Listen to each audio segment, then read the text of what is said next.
Bonjour à tous, c'est Paul sur Westrack. On est aujourd'hui avec Manon qui vient nous parler des ateliers dessin qu'elle organise pour les jeunes. Bonjour Manon. Bonjour. Avant de parler de tes ateliers, est-ce que tu peux nous dire quelques mots sur toi, ton parcours, qu'est-ce qui t'a amené jusqu'ici? Alors, je m'appelle Manon, j'ai 24 ans et je suis native du Havre. Je suis actuellement diplômée des arts décoratifs de Strasbourg sur 3 ans. Et du coup, là, je suis revenue aux sources pour développer mon activité. Donc tu encadres des ateliers manga depuis février. Est-ce que tu peux nous expliquer un peu en quoi ça consiste? Alors en fait, la fabrique de Socans a un projet sur 1 an qui s'articule autour de la notion du manga et en général de la culture nippone. Et donc en fait, moi j'organise des ateliers en collaboration avec un animateur, Eddy. Et en fait, on a fait des ateliers sur 2 heures tous les jours pendant leurs vacances scolaires. Donc ces ateliers de dessin sont autour du thème du manga comme tu viens de le dire. Qu'est-ce qu'un manga et est-ce que dans les ateliers vous dessinez une scène, un personnage, un paysage Alors du coup, le manga c'est issu de la culture japonaise. Et donc c'est une forme de bande dessinée avec des personnages stylisés qui ont des codes bien précis de la culture japonaise. Tu proposes ces ateliers à la fabrique Socans et de ce que j'ai compris un peu dans le quartier de Bléville aussi. Comment tu t'adaptes aux différents publics qui viennent à ces ateliers? Du coup, on travaille principalement avec des collégiens. Et en fait, moi j'avais une petite appréhension au début que ça ne puisse pas leur plaire. Mais en fait, le manga, c'est hyper répandu. On est les deuxièmes consommateurs de manga en France. Donc en fait, ça a tout de suite bien marché avec les collégiens. Est-ce que tu as un thème à chaque séance ou c'est vraiment libre selon tes envies ou leurs envies Alors pour les séances, on est parti de zéro. Moi, je connaissais pas du tout leur niveau de dessin. Donc on a commencé par appréhender les visages. Et moi aussi, je leur ai montré pas mal de références. Je leur ai ramené des livres pour qu'ils voient un peu les différents styles. On a développé les séances comme ça au fur et à mesure. On a aussi fait du dessin d'observation sur le panorama de la ville. On a aussi fait des planches. Quel est ton but en ciblant ce public? Que souhaites-tu leur transmettre ou leur apporter via ces ateliers? Alors moi, ce que je trouvais génial avec ce projet, c'est que Socans et Bléville, c'est des endroits au Havre qui sont un peu écartés.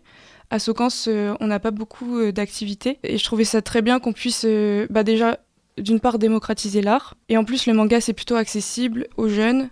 Et je trouve ça hyper important de pouvoir commencer par là, en fait. Pourquoi est-ce que tu cibles particulièrement un public jeune? Alors, c'est pas particulièrement un public jeune. Moi, on m'a contacté pour ce projet-là. Et j'avais jamais fait de cours avant. Mais en fait, il n'y a pas de raison particulière. Mais en fait, ce qui est bien avec un public jeune, c'est aussi que moi, j'ai commencé par apprendre le dessin avec le manga. Et je trouve ça hyper important aussi de se dire qu'il n'y a pas forcément un parcours unilatéral et qu'on peut faire autre chose durant ses études et même au lycée s'ils ont envie de prendre des cours d'art plastique. C'est hyper important en fait. Donc c'est vraiment ta passion le dessin, de ce que j'en ai compris. Et dans le cadre de ces ateliers, c'est plus précisément du coup le manga comme on en a parlé.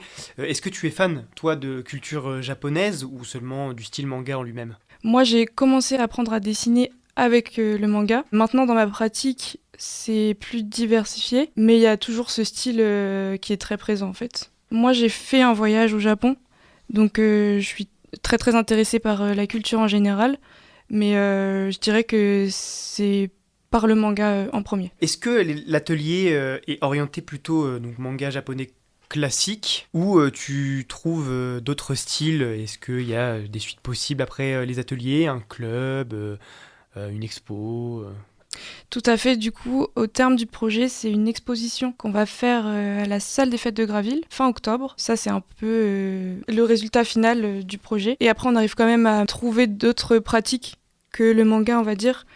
Par exemple, la semaine dernière, on faisait un cours sur le street art et sur la typographie. Donc en fait, on arrive aussi à s'éloigner un peu de ces codes-là. Donc tu es aussi peintre et illustratrice, de ce que j'ai compris.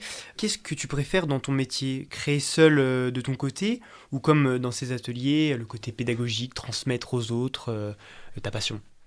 Moi, c'est vraiment le côté collaboratif. Dans l'enseignement, il y a aussi ce côté où les enfants vont aussi avoir quelque chose à nous apporter. Et c'est vraiment cette idée de collaboration que je trouve hyper intéressante dans le métier. Est-ce que tu as une influence artistique majeure qui t'inspire dans ton travail et même donc tes ateliers vis-à-vis des autres? De mes références, tu veux Ouais. dire Du coup, il y a pas mal de mangaka. Hirohiko Araki, l'auteur de JoJo's Bizarre Adventure, Taiyo Matsumoto. Et sinon, pour citer des artistes plasticiens, David Rapneau, qui est illustrateur. Tilt, par exemple. Donc toi, c'est Rien vraiment à faire. dans l'illustration, en fait, type manga, peut-être un peu BD Exactement. Ouais, aussi. Ouais, Ok. exactement.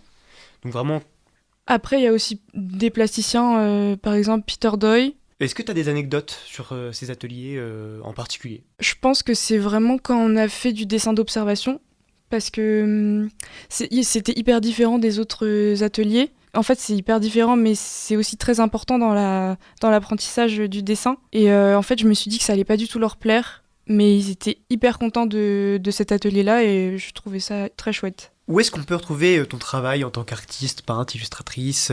Tu proposes d'autres types d'ateliers? Je propose pas d'autres types d'ateliers, mais après, s'il y a cours particuliers, potentiellement je pourrais en faire. Et après, on peut retrouver mon travail sur Instagram, par exemple. Et donc, où est-ce qu'on peut s'inscrire, par exemple, pour un de tes ateliers si on a envie? On peut m'envoyer un mail ou m'envoyer un message sur Instagram, c'est tout à fait possible. Bah merci beaucoup Manon, et puis pour ceux qui souhaiteraient participer, vous savez comment faire maintenant. Merci à toi.